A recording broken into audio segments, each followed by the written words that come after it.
We'll hear argument first this morning, case 21-1436, Santos-Zacaria versus Garland. Mr. Hughes? Thank you, Mr. Chief Justice, and may it please the Court. The Court of Appeals erred in dismissing petitioner's improper fact-finding claim in three separate ways. First, unlike several of its neighboring provisions, the exhaustion requirement in 1252d1 does not contain the requisite clear statement to render it jurisdictional. Second, and regardless, any issue preservation requirement is not statutory and thus not jurisdictional.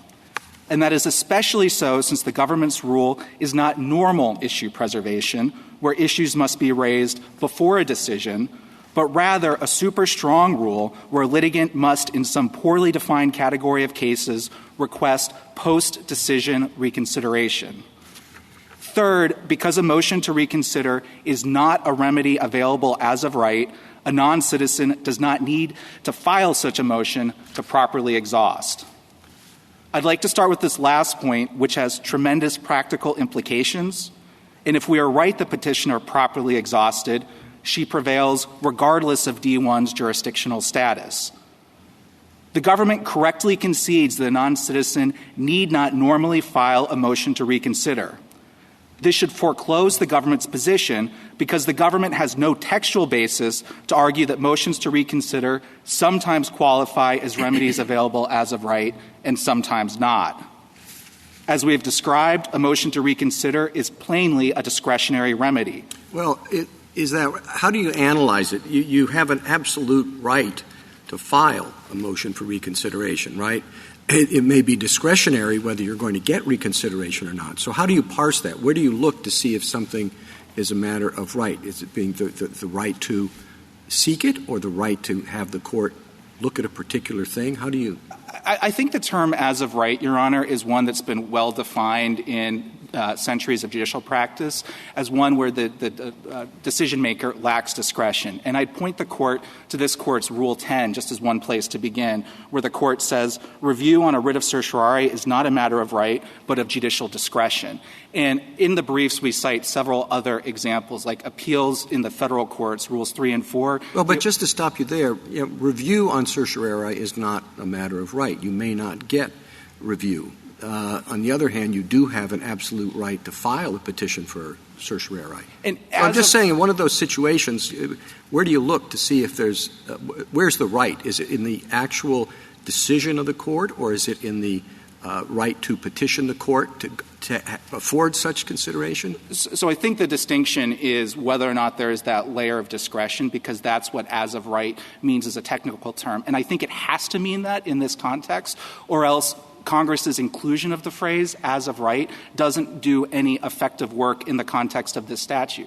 Look to the examples the government points to as things that it calls discretionary. That's cancellation of removal, adjustment of status, those sorts of things. The government says those are discretionary, but note, if a non-citizen files a request for one of those things, they have a right to at least have it considered in the same way one would have a right to file the reconsideration motion. But nobody, including the government in those other contexts, thinks that renders the thing that's being requested the kind of remedy that would be fairly described in law as one as of right. So again, if it's just the right to file, then that just effectively negates this limitation that Congress expressly put in to D1. What is the remedy here? I guess I would have thought of an appellate remedy as, vacatur or reversal, that kind of thing. And I think, I can see where you're going with as of right. But when we think about the remedy, and this is a problem, I think, on the government side, too, why would the remedy either be the right to file a motion or the review that you obtain? Neither one of those really seems like a remedy to me. I think in the context of exhaustion provisions, the notion of a remedy is usually considered what is something that is capable of being used. That's the term available remedies that the courts looked at in the Prison Litigation Reform Act, and it's capable of being used for getting relief for the whatever the litigant's position is. So something that's a remedy is the kind of administrative mechanism that one could use to get some form of relief. And so that is why I think an appeal to the BIA, for example, would be an available remedy that we would agree would be one that would qualify as something as of right. Which really helps you, right? Because then if it's just shorthand for the procedure that would allow someone to get relief, then it does seem more like it's the actual review and not the filing of the motion. I think, yes, Your Honor, I agree with that. And again, we don't say that a motion to reconsider could not be a remedy. It's just not a remedy that is available as of right. It's a quintessential discretionary remedy. And to give purpose to Congress's limitation to discretion or to remedies as of right, we think that's exactly the kind of category of thing that should be excluded. Can I ask you about the first issue, the question of whether it's jurisdictional? I read our cases to create a fundamental divide between statutes that speak to the court's authority and statutes that impose commands on litigants or prohibitions on litigants. And this statute, at least on its face, speaks to the court's power to review. So why isn't that enough in this particular case? Your Honor, I certainly think that's a relevant factor, but by no stretch do I think that's a sufficient factor. And let me offer some other examples. So in the context of Section 1252 itself, we cite to provision B2 in the briefs, where B2 says, quote, the Court of Appeals shall review the proceeding on typewritten briefs. That's mandatory. It uses the word shall. It's a direction at the court. It's saying what the court shall do, and it's in the context of review. This says may review only if, not if, only if. And this provision in 96 carries forward a prior version of this language that this court itself had referred to as jurisdictional. And so I guess still put aside the example you gave, why shouldn't the divide, and we referred in Fort Bend to the divide being does the provision speak to a court's authority as opposed to a party's procedural obligations, and this seems to speak to the court's authority because it says a court may review only if. Well, in a few ways, a few answers, Your Honor. First, there are additional examples. Habeas in Section 2254B speaks to the court's authority. The First Step Act speaks to court's authority, but those have been found to be non-jurisdictional. I can explain that. But on the recodification point, to Your Honor, there are two pretty essential points. First, I don't think it's fair to read Stone as having said the exhaustion principle was jurisdictional. Certainly, there's no express holding that would trigger a recodification provision or doctrine. But second, beyond that, in 1996, Congress did change the language. Now, it didn't change the language enormously, but it changed the language. And I think this is important because in 1996, in ARERA, as we point out, in 12 other places, when Congress wanted to strip— But I guess, I'm sorry to interrupt, but does this language speak to the court's authority?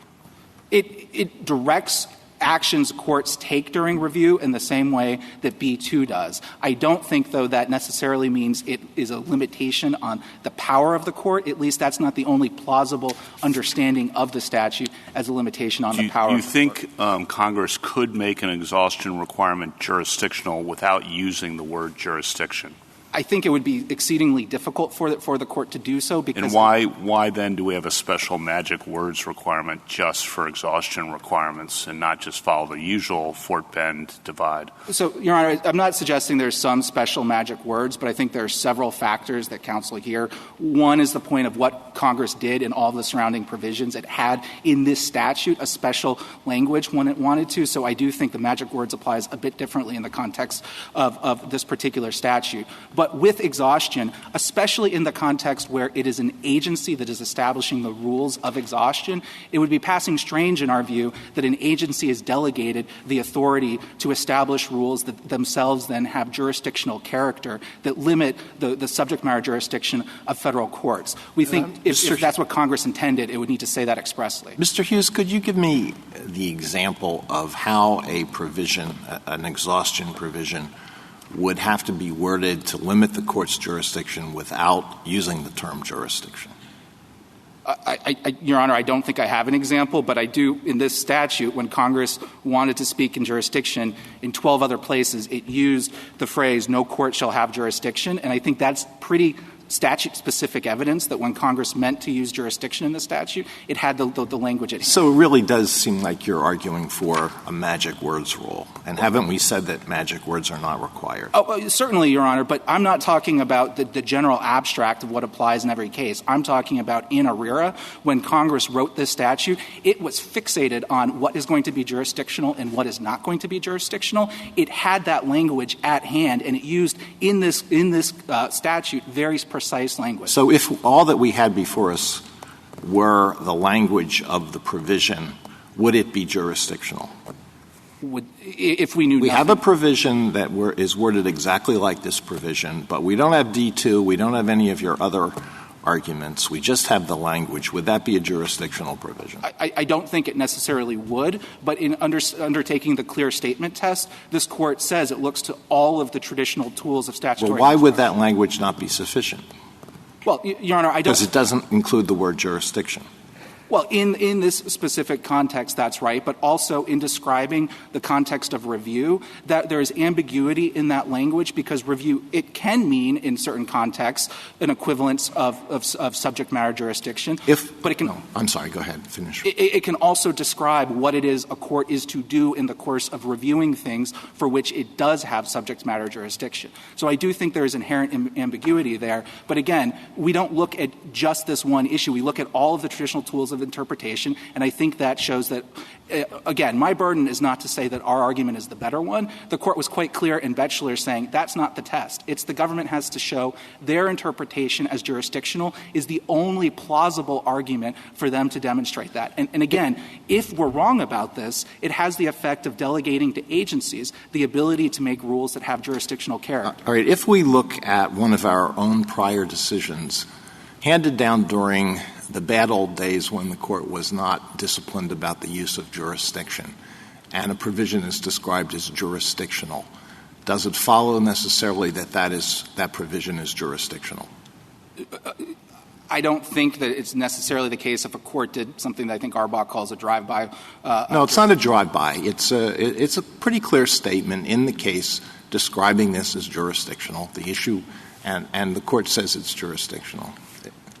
Well, I think the Court would have precedent to decide if it's going to adhere to a prior pronouncement of this Court or if there's a basis in changed case law to revisit that. So I think that normal process would apply. But if the Court is held that it's jurisdictional, not just in a passing statement, but in a reasoned holding, that's going to be binding. Well, I'm just wondering if I could I'm sorry. One more follow-up, then I'm done. If that's so, then why would you even concede that a statute passed by Congress in the days when the Court and Congress were using the term jurisdiction in some instances to talk about claims processing rules, why would that even be sufficient? Well, I'm not sure I need to say that your argument goes that far. I think it's well understood that in this statute, in ARERA, Congress used jurisdiction, in a particular way. That Congress did, in fact, have jurisdiction stripping in mind in 1996. And in this statute, Congress was not using it in some loose sense of the word. It knew what it was doing in the statute. It just used the jurisdictional language when it wanted to here. The government says that this statute uses the words jurisdiction and judicial review interchangeably. You can see that in 1252A2, where it talks about matters not subject to judicial review, and then there follow a whole list of provisions saying that no court shall have jurisdiction. So if that's true, if there's interchangeability between jurisdiction and judicial review in this statute, doesn't your argument on the meaning of D become much weaker? No, Your Honor, I don't think so. The government rests on A5 for that sort of interchangeability argument. And to the extent they think there is that sort of hyper-technical argument, it fails because A5 references a broader phrase, judicial review. And D1 notably doesn't actually use the term judicial review. It uses the term review. And I think that's distinct because review, again, can mean the concept of jurisdiction, or it can mean the act of what a court does in the context of when it is reviewing something over which it does have jurisdiction. But again, even if the court does not agree with us on D1, I think it should for the reasons we've said, there is no stretch in which this issue preservation principle that the government suggests itself has jurisdictional character. And I think that's a completely separate and independent concern with the government's position. Because, again, issue preservation, as this court in Carr and Sims and a series of cases has said, is a doctrine that is distinct from remedy exhaustion. And we don't think there's any basis to find that there has been a clear statement in this statute to say issue preservation takes on jurisdictional character. The statute is quite clear. It says remedy exhaustion, not issue exhaustion. And beyond that, the kind of issue exhaustion, issue preservation the government is pressing is not sort of the normal run-of-the-mill issue preservation that we think of in federal courts. Normal issue preservation is district court decides an issue. You go to the Court of Appeals. In your brief, you have to preserve any arguments you wish for the Court of Appeal on pain of forfeiture or waiver. But that's not the principle that the government thinks is doing the work here. They think there is a sort of doctrine of preservation on steroids where after the agency decides the case, one has to go back to the agency to ask for reconsideration. That's not how things normally... Well, it's more limited than that. It's where the agency decision itself, the BIA decision itself, introduces a new error that couldn't previously have been known. In those circumstances, they're saying, I'm not saying I agree or disagree with this, but they're saying more narrowly, in those circumstances, you have to go back for the motion to reconsider. Well, I want to talk about what Congress did here and why I don't think that's a proper way to read the statute. But that rule, I don't think, Your Honor, is one that is especially administrable. As we point out how the Fifth Circuit has dealt with this, they have found that the most basic kind of administrative error, the agency didn't give reasons for its decision, is the kind of error that one has to present back to the agency on a reconsideration motion. I think that has taken this doctrine quite far to say if the agency just gives no reason that you can't go up to the Court of Appeals, you have to go back to the agency. I don't think that's a proper rule. But when Congress wants to have a reconsideration mechanism,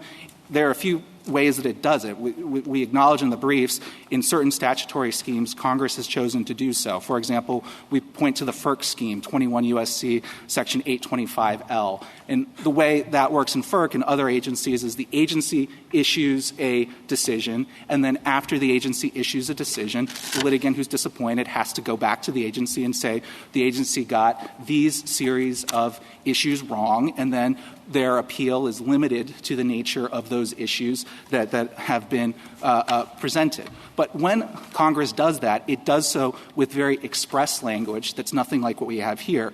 But importantly, structurally, it creates a tolling process whereby judicial review does not begin until that process is complete. The way the government envisions this statute is a litigant would have to first file a petition for review of the final order of removal, but at the same time, the government believes while you're filing that petition for review, to have a timely petition for review, your claims are simultaneously unexhausted, and you must, at that same time, go back to the board and ask for a motion to reconsider. And I think that position is compounded by the fact that the government believes this is a jurisdictional rule. So take, for example, the only issue you're raising your petition for review is the argument that the government thinks is unexhausted. The government is setting up a scenario where a litigant has to file a petition for review that it itself believes the Court of Appeals at that moment lacks jurisdiction over because it's unexhausted, and then simultaneously exhaust that claim before the agency. Mr. Hughes, and it's certainly an interesting process that's being posited, and one wonders how many circles of review would be required if an agency's explanation continued to be deficient. Could it be more than one? Interesting questions. But I just, before you sat down, I wanted to give you a chance to respond to the government's suggestion that even if it loses on everything else, we should remand the case to allow the Court of Appeals to have the opportunity, sua sponte, to raise some objections of its own. And I know the government lawyer before the Fifth Circuit didn't raise any of these concerns and seemed to disavow them. I don't know whether that's waiver or forfeiture or what in your view, but I just wanted to give you a chance to to talk to us about that. Thank you, Your Honor. So the government's opposition brief at page 13, they acknowledged at the certiorari stage that waiver and forfeiture would apply in this case. I think that acknowledgement was right then. Their suggestion that there should be a sua sponte ability of the lower courts to reconsider, I just don't think is correct. And we point the court to the Sangham-Smith decision where this court said pretty clearly that the lower courts, quote, should not sally forth each day looking for wrongs to right. We're talking about the government here. If the government wishes to press an exhaustion, a failure to exhaust, they certainly have the ability to do so. And again, it was asked at oral argument, and the government did not take the opportunity to press exhaustion. And let me be clear, I think there's a substantive reason to think why it is government lawyers should, in fact, have this authority. When we're talking immigration cases, it's known that sometimes individuals are pro se or may not have every ounce of lawyering behind them, and it can well be appropriate to determine in specific cases the government wishes to waive exhaustion in the interest of justice and public confidence in the immigration system. Can I just ask you about whether or not we need to opine on the issue exhaustion versus remedy exhaustion if we agree with you about as of right?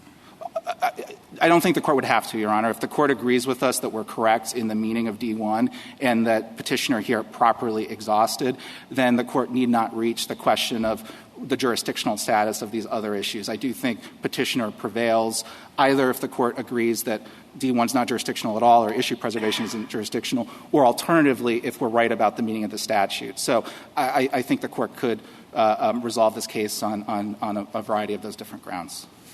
Thank you. Ms. Thomas, anything? Justice Sotomayor? Is there any scenario in which you see us addressing both questions? Assume we Again, Your Honor, I think we wouldn't presuppose to suggest how the court should resolve the case. We, I think, have three independent ways that we... No, I know, and they're each independent. I'm asking a different question. Is there any way we reach both? Well, if the court were to disagree with us on one, I think it would have to reach the other. Alternatively, if the court agrees with us on all of the points, I think it would be at the court's discretion if it believes that bringing guidance to the system here would warrant resolving both the jurisdictional question and the statutory question. So I think it would be at the court's election, depending on how it wishes to resolve the issue. I have a very simple view. I know we've been trying hard to bring clarity to this area of jurisdiction or not.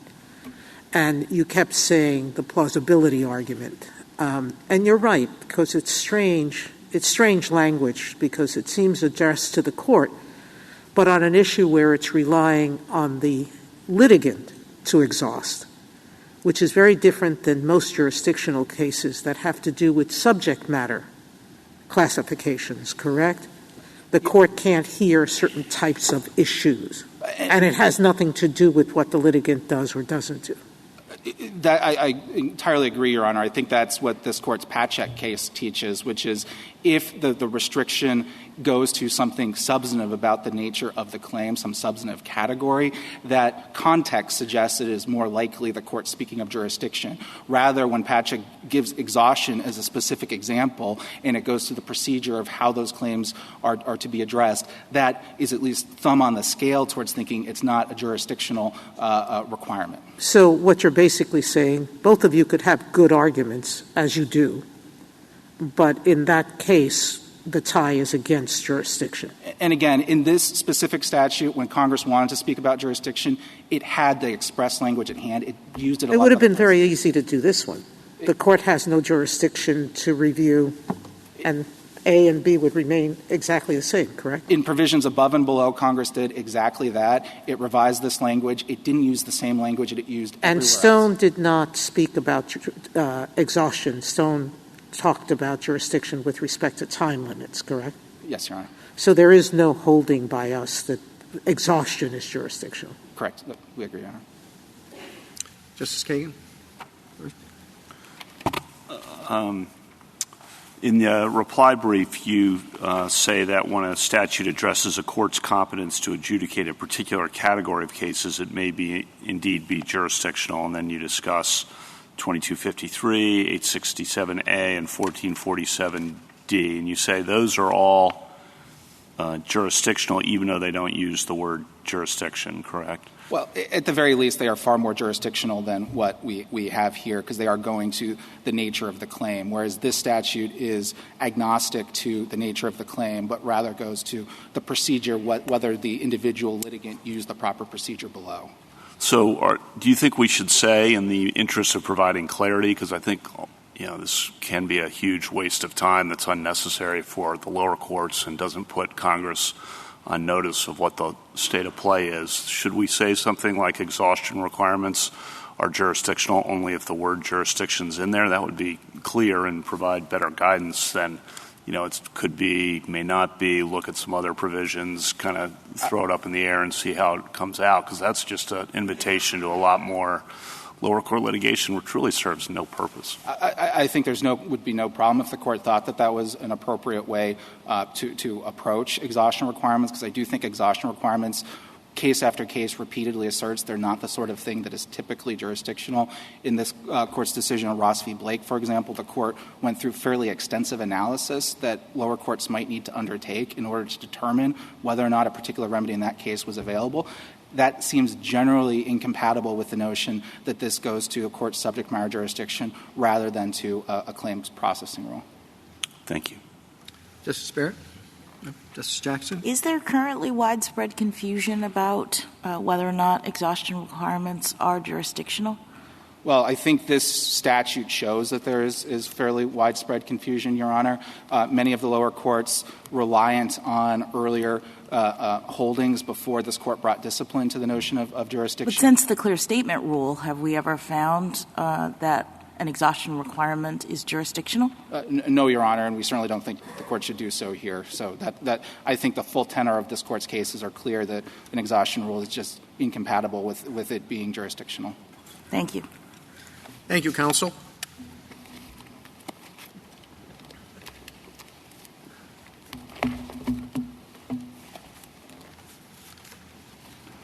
Ms. Dubin?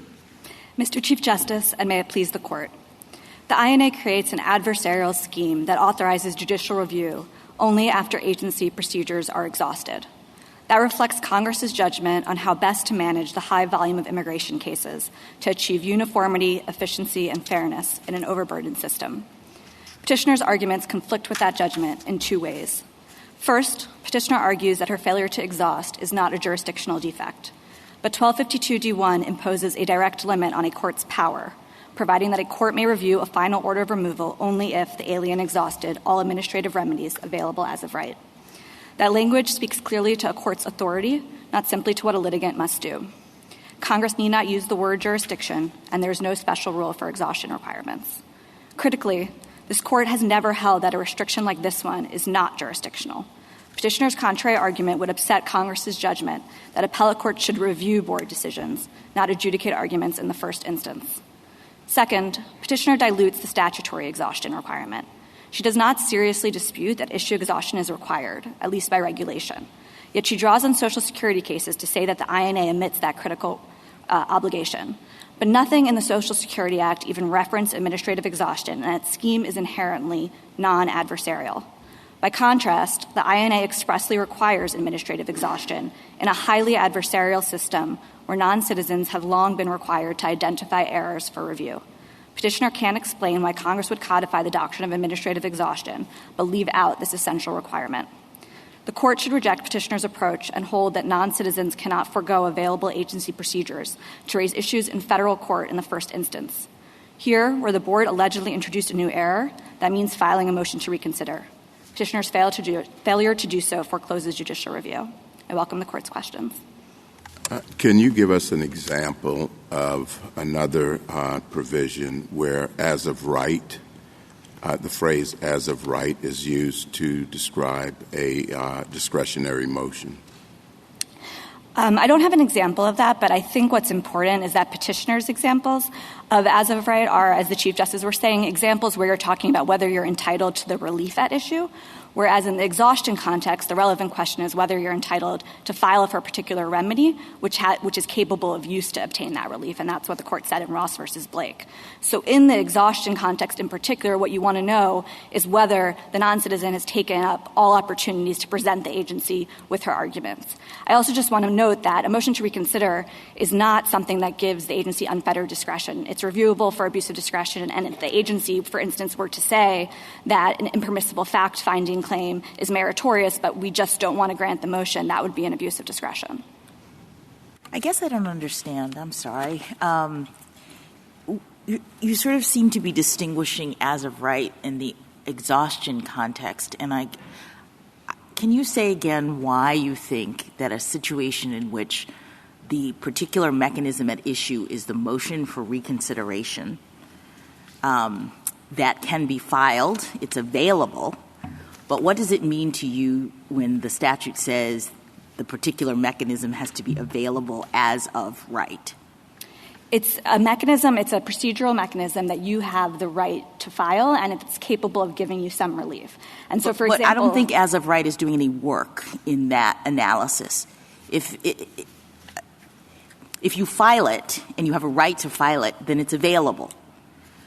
But what does it mean for it to be available as of right? I thought that meant that the recipient of it, the agency or the administrative body, has no choice but to grant the motion. And by grant, I mean give you reconsideration.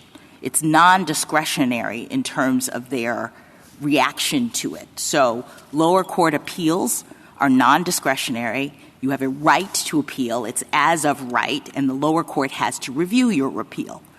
By contrast, a cert petition is not as of right. You have the right to file it.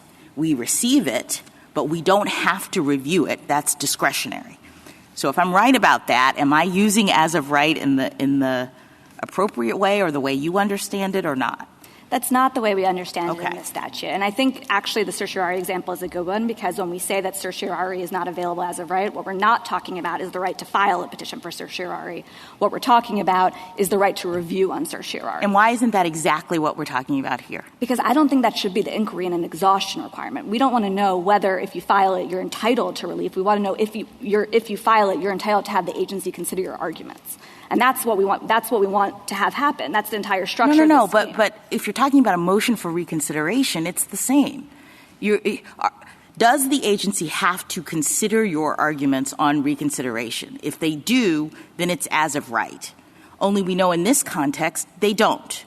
That you have a right to file it, but just like a cert petition, they can say we don't want to look at this motion for reconsideration, and that's all.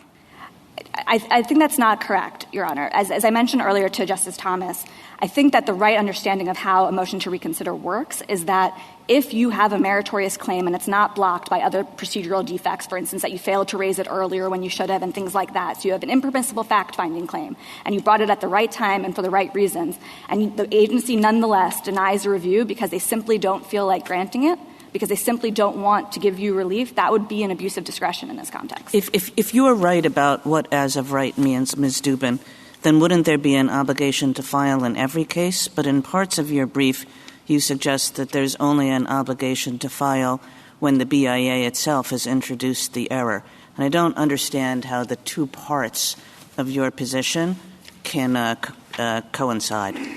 Yes, and I think that comes that you have our position correct, and I think that it comes from the exhaustion requirement, what it means to exhaust.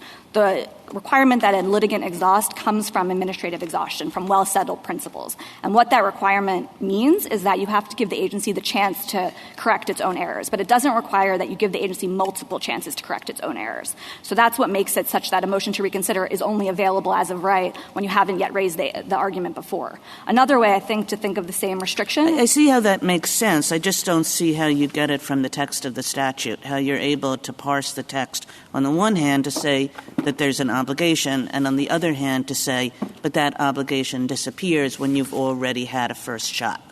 Right. So I think there's two ways to parse the statutory text to get to that requirement. One is the exhaustion requirement, which is what I was highlighting before, which brings with it this doctrine of administrative exhaustion, and that's what this court said in Woodford in interpreting the PLRA, which uses similar language. The second way is from available, I think, because the agency is not going to hear arguments you made before, and they've said that in re-OSG, which is agency precedent. And so under this court's precedent in Ross versus Blake, it's simply not available to you to file a second motion to reconsider in that circumstance. Can I ask you a question on the first issue, the broader jurisdiction issue? I think the other side, as I understand their position, says the reference to court supports you, but in this particular context, two things kind of override that. One being the references to jurisdiction elsewhere in the statute, and the second being that this is an exhaustion requirement. So why isn't that the better way to read the statute given the broader context? Right. So I think that, I didn't take petitioner to take a square position on this, but I take petitioner to sort of indicate that if it was just the plain text alone here, we have a very good argument that this is jurisdictional. But I think you're right that petitioner is saying that the rest of the statutory context cuts the other way, and we see it differently. I think 1252 cuts in favor of this provision being jurisdictional because it doesn't use the word jurisdiction exclusively as the way of talking about a court's authority. And those are the provisions that Justice Kagan flagged earlier in 1252A2 and also 1252A5. I think what petitioner's response to that is, well, those use the words judicial review and not review. And I think that's slicing the bologna a little bit thin. I don't think there's I read 1252A5 exactly the opposite way, that you can read it as Congress was quite aware that it was using these two terms in the statute and that the two terms meant something different, except for in that purpose with respect to the availability of habeas, they should mean the same thing. But that Congress was saying, we're taking notice that both of these terms exist in this statute, and here we want them to have the same consequence, but in other respects not, because they're two different terms. Right. I think that would be one argument if all you had was 1252A5, but you also have 1252A2, which says matters not subject to judicial review and then lists a number of things about jurisdiction. So I don't think that explanation would help there. But I think the second part of this answer is that 1252D1 has a prior source. It comes from 1105A. And this is the language that Congress had used in 1105A much before ERIRA. When Congress then codified this provision in ERIRA, it was after a lot of courts of appeals, and this court had described that provision as jurisdictional. So there's no real, mystery as to why the court used the language it did in 1252D1. It didn't codify the exact language. It codified almost exactly the same. You keep using the word almost in your brief also, but it didn't. That's the point. So I think what I think is critical about what the changes that Congress made from 1105A to 1252D1 is that Congress I know it's what you think is critical, but go back to the operative question, which is the fact that we're going back and forth. Doesn't that prove your adversary's point? That there's a plausible argument, and once there's a plausible argument, it's not jurisdictional? I don't think there's a plausible argument, and the reason is because of what changes Congress made from 1105 to 1252D1. All Congress did in the relevant part of the statute was change from a passive voice and a double negative. So the original provision said an order of deportation or exclusion shall not be reviewed by any court if the alien has not exhausted administrative remedies. And our provision says a court may review a final order of removal only if. That is a classic cleaning up of language, not meaning to change the substance of the prior provision. Does that help you or hurt you? Because it certainly sounded to me like the former formulation was more of a claims processing issue. I thought you were suggesting that the change was made to make it more jurisdictional. But read the former language again. An order of deportation or of exclusion shall not be reviewed by any court if the alien has not exhausted the administrative remedies available to him as of right. And that sounds to me like you could replace shall not be reviewed in that situation with the court shall dismiss. Would you agree that if it said the court shall dismiss any application by an alien unless there's exhaustion, that would be claims processing and not jurisdictional? No, but I think the important point is that we don't think the other provision was less jurisdictional. We think 1105. I know, and that's what I'm trying to explore. It seems to me that if you're saying these two are the same and the former sounds, at least to me, in not power of the court, but more the court shall dismiss, the court shall not review in the sense of you're looking at various claims and which ones are you going to decide, doesn't that hurt you? I mean, this language, a court may review only if. That's today's language, and I take the point that that sounds like you're speaking to the power of the court. But the prior language that you read, to me, did not sound like you were speaking to the power of the court, or at least Congress was. It sounded like Congress was saying, essentially, the court shall dismiss this application if they haven't exhausted. And you now seem to be suggesting that no change substantively was made between the two, and I think that actually hurts you. I think so. What I think we're disagreeing on is whether – so this is just phrased the same language, it shall not be reviewed by any court versus a court may review only if. To me, the only difference between those two commands, which are both directed at the court, and I think that's the critical point for purposes of exhaustion requirements, that one is written as shall not be reviewed by any court and one is a court may review. Right, but in any event, neither of those say the language that appears everywhere else when the court is really speaking to jurisdiction. Right? Like, is it your suggestion that when the court said no court shall have jurisdiction to review, which it says many, many times, you think that the Congress was using interchangeably that language and the one in our statute, both to be referring to jurisdiction? Correct. Counsel, can I ask you a go ahead. Go ahead. Well, I was going to switch to waiver of forfeiture. So. Okay. So then one question on Justice Jackson's questions. I think the key is on the prior language, this court had said it's jurisdictional, right? This court had said it's jurisdictional. And in Nikian, we repeated that post the new act and post Arbol, right? So that's what I thought was your argument was the language didn't really change in substance. We called it jurisdictional, so it's still jurisdictional. That's correct, but that is absolutely correct and 100% agree with it. But I do want to say that I think what this Court's cases have been saying over and over again in saying that there doesn't need to be a magic word requirement is that a limitation on what a court may review is talking to the court's adjudicatory authority, and both of them are written that way. But also, if you had any doubt, then yes, it definitely. Okay. Justice Barrett? Counsel, I just wanted to ask you about the waiver of forfeiture. Let's say that we disagree with you about jurisdiction. At the cert stage, you seem to indicate that waiver or forfeiture would apply. So if we disagree with you about jurisdiction, shouldn't we just remand to the Fifth Circuit for it to address the impermissible fact-finding claim? Or do you think that the waiver of forfeiture issue would still be alive and that there's a possibility that you didn't forfeit it?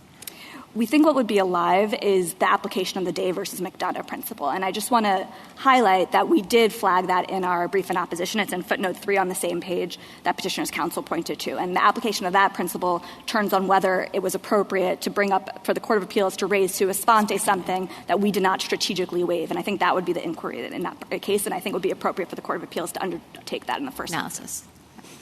Can I ask a question about if you were to lose this case? On the first issue, would it be better for us, for clarity purposes, to say exhaustion requirements are not jurisdictional unless the word jurisdiction is used, just so the lower courts don't thrash around in this unnecessarily for years on end? I think the Court has been pursuing clarity in this area, and I do think that this provision comes as close as you can to saying this is a limitation on a court authority without using the word jurisdiction. So if you disagree with that, I do think it would be very helpful. Okay, so that's helpful. And then, but would there be systemic harm that the government's aware of from us saying, an exhaustion requirements in this Arbol world, an exhaustion requirement subcategory is only going to be jurisdictional if the word jurisdiction is used? Are you aware of any systemic problems that would arise from a clear statement to the lower courts like that? I'm not aware of systemic problems that would arise from that. I think if you were very concerned about that, you could say, going forward for provisions drafted after this date. Well, I don't think. Well, I won't speak more to that. Okay. Is there any case in which this Court has applied the clear statement rule since Arbor and found that exhaustion was jurisdictional that you're aware of? I think the closest is Smith versus Berryhill in the Social Security context, where the Court recognized that the finality requirement in the Social Security Act is jurisdictional. Finality. Yes, but the court has referred to that requirement in the Social Security Act as an exhaustion requirement. It's not the type of exhaustion requirement we have here, but it's an exhaustion requirement that the court has found continues to be jurisdictional post-ARBA. On the exhaustion precedent that was being discussed earlier with your colleague on the other side, my understanding of all the exhaustion cases we have is that not a single one of them that I'm aware of, or that was cited to us at least, spoke to the court's authority. Is that your understanding as well, as distinct from putting an obligation on the litigant in the statutory language? Yeah, and I think the best example of the comparator is the PLRA, which is written as no action shall be brought, which is a very different type of phrasing as opposed to a limitation on a court's But it's not as though those cases used that sort of distinction. I mean, maybe they didn't have to, but they spoke in pretty general terms about how exhaustion requirements are generally non-jurisdictional. Much like we've said statutes of limitations are usually non-jurisdictional. And maybe you could come up with something that suggests a different rule in a particular case, but all of these cases, and there are quite a lot of them, just sort of assume, or not assume, say that the presumption is that exhaustion is non-jurisdictional. So I don't think that's the right way to read those cases. There are a few cases that refer to exhaustion requirements in tandem, hand in hand, with claims processing rules, which I take the court to mean in the paradigmatic case to be a filing deadline, a timely filing requirement. And there have been exhaustion requirements that this court has considered that have looked like a filing deadline requirement. So an example of that is the deadline for filing a charge with the EEOC. But then there's no requirement after that the EEOC go through an adversarial adjudicative scheme to actually look at what happened before a court will review. It's just a filing deadline with the EEOC. And the court has seen exhaustion cases like that. But I don't think the court has looked at an exhaustion requirement like this, which goes to the structure of the agency scheme. And the idea that a court of appeals will only be sitting there to review what has gone through an adversarial agency adjudication in the first instance. And I don't think that you can read the court's prior references to exhaustion cases to include that particular context in which we think it would be very appropriate for a jurisdictional requirement to exist. Ms. Steuben, I understand that we could stop at the end of QP1, say it's not jurisdictional, and remand and have fun with the sua sponte question.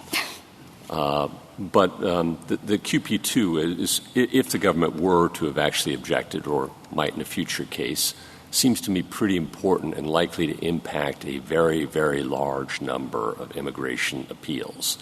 And therefore, I wonder whether the government's view, whether it does make sense for us to go ahead and address that now so that everybody has clarity on the playing field. Yeah, so the courts of appeals all agree that an issue exhaustion is required under the INA. That this provision, whether you read it as a statutory or regulatory obligation, agency rules require issue exhaustion. Having to refile a petition, for reconsideration, that question is what I'm aiming at. So I did want to highlight that the most important thing is that the normal context in which this comes up is from an immigration judge to the board, right? You didn't make a particular claim against what the immigration judge when you appealed to the board. Put that aside. I'm talking about from the BIA to the Court of Appeals. Can the Court of Appeals take it up when there could have been, theoretically, a petition for rehearing to correct the BIA's faulty reasoning? Okay? I would think that comes up an awful lot, or could come up an awful lot, especially if we don't answer the question. And so I'm just wondering whether the government would agree that it makes sense for us to go ahead and address that question. I think it nearly always comes up in this context when you have an impermissible fact-finding claim. Right. Because that's the type of claim that the board is introducing a new error, and that's when it comes up that you would have in a jurisdictional exhaustion requirement say that you needed to raise that to the board.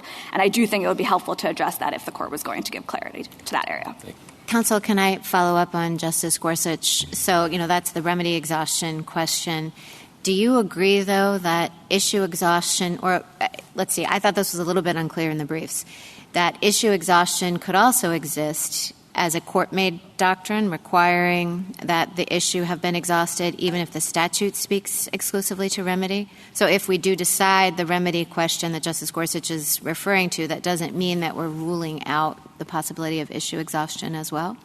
I agree with that, and that's what I was trying to say, and I apologize for going a little off track there, but what I was trying to say is that it's extremely important to the way the system works, and it would be very destabilizing to not require issue exhaustion, whether it's as a matter of the statute, as a matter of the regulations, or as a matter of judge-made doctrine. The agency since 1951 has required you to present specific issues to the board, and that's critically important for the way the board operates, given how the high volume of cases and that it's an adversarial system in which litigants are expected to develop their own claims. I guess I don't understand why, even if you're right that there's some sort of an issue exhaustion requirement here, that wasn't met in these circumstances. I mean, isn't the issue on appeal whether the presumption of future persecution was rebutted, and wasn't that what the agency was deciding?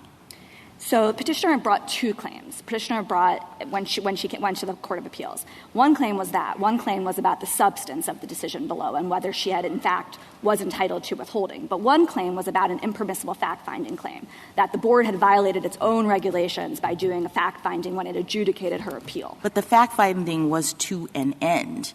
I mean, wasn't the ultimate issue is whether the presumption of future persecution was rebutted, and there were facts that the fact finder looks at to make that determination. And so to the extent the board disagreed, they looked at other facts, that's really all part of the same issue, isn't it?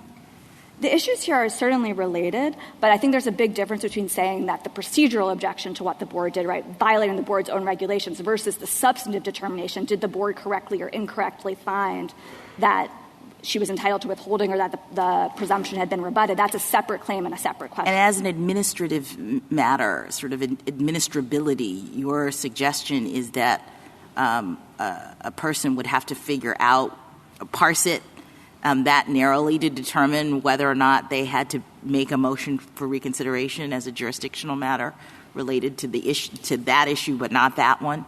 Issue exhaustion across administrative context requires parsing. I mean, for instance, I think a couple years ago in Ramirez versus Collier in the PLRA context, the court looked to whether the prisoner had raised the audible prayer claim as opposed to just a regular prayer claim. You are looking to what sort of issues and arguments have been brought up to this point. But I think to the extent you're worried about confusion, this has come up, as I mentioned earlier, in the impermissible fact-finding context, because what the non-citizen is trying to do is add a claim that's a procedural claim in addition to her substantive claim, and that claim is a claim that the board introduced a new error. So that is where the So what courts of about appeals— Justice Gorsuch's previous question to other counsel? How many times do we have to have reconsideration? Like, what if the board introduces a new error in the context of this motion for reconsideration? Does this go on ad infinitum in your view? I think that's the beauty of the as-of-right language. It only allows for one motion to reconsider because that's what you're allowed under the statute and the regulations.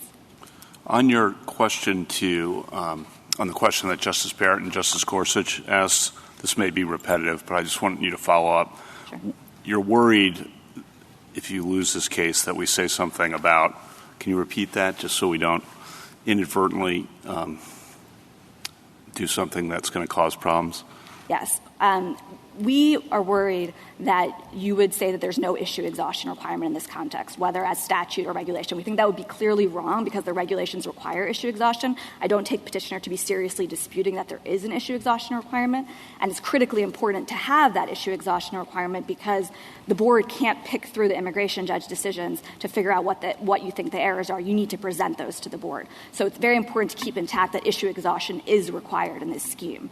I do think it is required as a matter of statute and it's jurisdictional, but the critical point is that issue exhaustion is required. Okay. Second question, different one. What's the Court of Appeals standard of review on an impermissible fact-finding claim? So it's going to be coming up from a motion to reconsider because that's the circumstance in which you have to review it, and they will review it for abuse of discretion. But there is no indication, and we think it would be incorrect, that if you have a meritorious impermissible fact-finding claim and the board nonetheless rejects it and there's no procedural bar to them reaching it, that would be an abuse of discretion. Okay. So would it be abuse of discretion even if you lose this case? In other words, they haven't brought it in a motion to lose on the third issue, I guess? It depends. Are you following the question? I believe so. Okay. But if I'm not, please let me know. It depends if you see it as a legal error or factual error, but if it was a legal error, it would be reviewed de novo, and if it's a factual error, it would be reviewed for substantial evidence. But I don't think the distinction matters here because, like I said, if you have a meritorious impermissible fact-finding claim, under any of the standards of review, abuse of discretion, de novo, or substantial evidence, you would prevail. Can you describe what you think an impermissible fact-finding claim is when it's successful?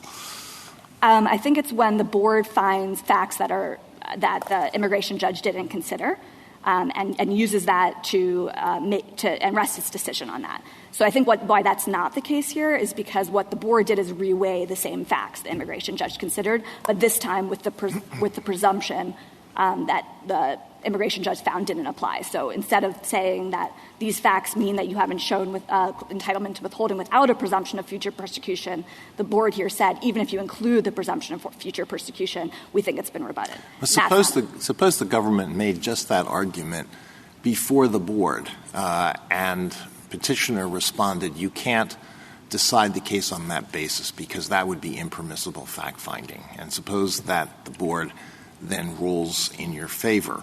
Under those circumstances, wouldn't the impermissible fact-finding issue have been decided by the board? And under those circumstances, would it be necessary for the petitioner or someone else in a similar position to file a motion for reconsideration? No, because in that circumstance, the board would have decided it, and there's no obligation to keep bringing the same arguments to the board. Can I ask you, getting back a little bit to the jurisdictional, I guess I'm a little worried that the fact that this exhaustion provision is directed at the court may not necessarily be indicative of its jurisdictional character. So I can imagine a provision that says a court must dismiss a final order of removal if the agency, if the alien has not exhausted all administrative remedies. Would that be jurisdictional to you just because it's directed to what the court must do? I think provisions that are directed to what the court must do is what this court has been looking for in this series of cases. That's what the court said. But in those cases, it's always what the court must do with respect to a particular category of substantive claims. I think Justice Sotomayor said this before. And this is very different. It's what the court must do, but then it says, depending on which procedural hoops the party has or has not jumped through. So the second half of this provision is very much looking towards what the party is doing. All Mr. Hughes needs is a plausible reading. You have half of this provision. He has the other half of this provision. The cases that you're talking about are quite different because they don't make the criterion one that has to do with what the party is obligated to do. When you make that the criterion, doesn't this become not a jurisdictional provision? Or at least, doesn't it plausibly become not a jurisdictional provision? I don't think so. I think that the court said this in Rockwell, but Congress can define jurisdiction as it wishes, depending on what it decides is the requisite criteria. Here, what it didn't want... Well, it totally can, but the question is how are we going to read the language in front of us? And we've consistently said that when the key thing is what the party has to do, that's non-jurisdictional. And here, everything depends on what the party has done or not done. Right, but I don't think it was just the key thing is what the party has to do. I think it was that the only person that Congress meant to restrict is the party. Congress didn't mean to restrict the court. I would also just say that in the court's prior cases, they haven't only had jurisdiction turn on whether it's a subject matter. In Gonzalez and Donato, both of those turned on the lower court procedures, and that is how the jurisdiction bar worked in both of those cases. Thank you, counsel. Justice Thomas? Justice Alito? There are circumstances in which there's a constitutional basis for a clear statement rule. But here, I take it we're just interpreting a statutory provision.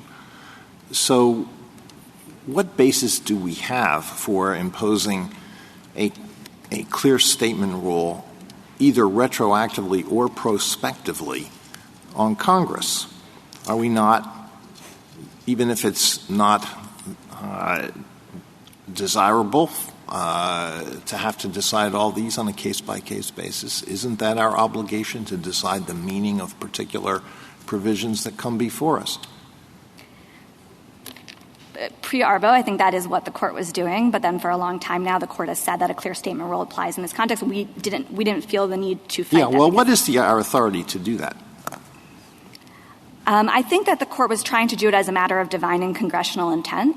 The idea was that when Congress wants to speak in jurisdictional language, it speaks clearly. So that was the authority. It was saying this is what Congress is doing and descriptively describing that. I think that in some cases, what and especially in the early cases, what the court was doing was it was seeing provisions that really looked like they went to a cause of action, like the number of employees under Title VII. And the court was saying those really aren't what Congress would have meant to be jurisdictional. I think this case is many steps past this because you have a limitation that's addressed to a court. And I don't think that in Arbo and the cases that came right after it, the court was trying to say that that sort of thing isn't what Congress would have meant to be jurisdictional. I mean, do you think there's an empirical basis for that? We have gotten into Congress's mind and said, when they impose an exhaustion requirement, we think that almost always they mean that that's not jurisdictional in the true sense of the word. I definitely don't think so in the exhaustion context, especially like here. And this is something that I was saying earlier. I think that when Congress imposes a restriction on the relationship between an adjudicative agency proceeding and a court of appeals, it actually would want that to be jurisdictional. And if we're looking to what Congress would want, I think this is exactly the type of provision that Congress would want to be jurisdictional because it means that a court of appeals won't be sitting there reviewing agency actions in the first instance. It will have the benefit of reasoned decision-making that might avoid the need for judicial review altogether. Justice Sotomayor, Justice Kagan, Justice Gorsuch, Justice Barrett, Justice Jackson. Can I just clarify that last point? Because I thought when we were talking about jurisdictional, we were talking about Article 3. Is that what we mean by – in which case there is a constitutional concern here. There is some, responsibility on Congress's part to be clear about what it is it's doing in terms of restricting the authority of the court. So do I have that wrong? Maybe I'm back in the old days thinking of jurisdiction in different ways, but I thought the whole point was we wanted to make sure that jurisdictional determinations were taken seriously because they implicate these constitutional concerns about the power of the court. That I think the source of the clear statement rule is much more Congress, the assumption that this is how Congress drafts in the jurisdictional area. And I think you see that in Arbo and the cases that came right after it. I think even if you did see this as some sort of constitutional limitation, this is the sort of case in which you would particularly want to enforce that limitation because of what I was saying to Justice Alito. Thank you, counsel. Mr. Hughes, rebuttal. Thank you, Mr. Chief Justice. So I'd like to start with D1, the as of right, because this does come up an awful lot, and I think the Court's guidance would be helpful. As to as of right, we just don't think the government has any role for that statutory text that isn't already captured by the separate term available. And in many exhaustion provisions, Congress spoke about available remedies. But here, Congress added as of right, and we think that statutory language has to have a purpose, and only petitioner gives that language meaning. Next, the government, in order to try to escape the result that their textual interpretation would lead, that every non-citizen always has to file a motion to reconsider. I heard the textual argument that their retort is that a motion to reconsider would be improper in the event that the board has already resolved or decided that issue. But that just can't be right because a motion to reconsider, as the name implies, reconsider, the classic use of that is to go back to the board and say, well, you decided this thing, this issue of fact or this issue of law, but we think the thing that you decided you got wrong. That's inherent in the concept of a motion to reconsider. So I don't think it works for the government to suggest that a motion to reconsider when you are just straightforwardly asking the board to reconsider what it already did is somehow procedurally improper such that that becomes a textual escape from the place that their statutory argument would ultimately lead. As to the jurisdictional status of D1, we do think the Court has plainly adopted the clear statement rule, and for all of the reasons we've discussed, this just doesn't satisfy it, and certainly not the issue preservation requirement that the government requires. Again, it's not a normal issue preservation requirement, but one that is much more muscular, requiring parties just not to preserve their issues when they go up to the appellate body, but to go back to that appellate body and say, you introduced a new error. Congress can do that if it wishes. It has done so in other statutes, but it creates a structure that makes sense, that tolls judicial review, and provides for that expressly. Congress just did nothing of the sort here. Ultimately, we think our positions just accord with the text, and they create a sensible statutory structure, and it properly empowers government lawyers to find waiver or waive exhaustion, as typically the case of exhaustion statutes, where that would be appropriate to do so. We just don't think this is jurisdictional, and we also think petitioner properly exhausted. Thank you, counsel. The case is submitted.